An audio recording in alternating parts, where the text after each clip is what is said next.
Selamat sore pemirsa YouTube channel Dharma Raja TV. Sore ini saya sedang ngabuburit di lokasi Paralayang Batu Dua.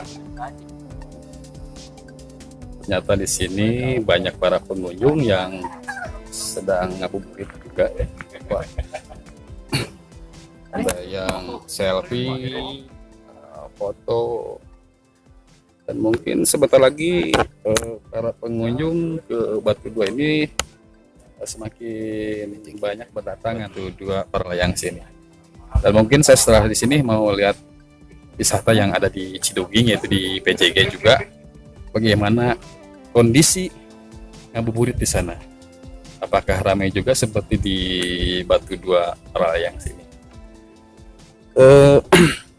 Kita bisa melihat ke depan, ke suasana pemandangan yang ada di Batu Dua ya.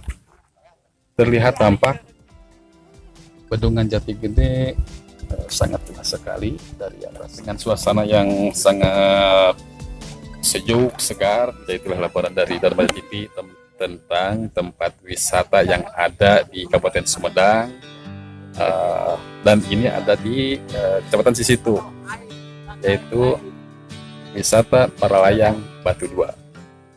Terima kasih, selamat sore.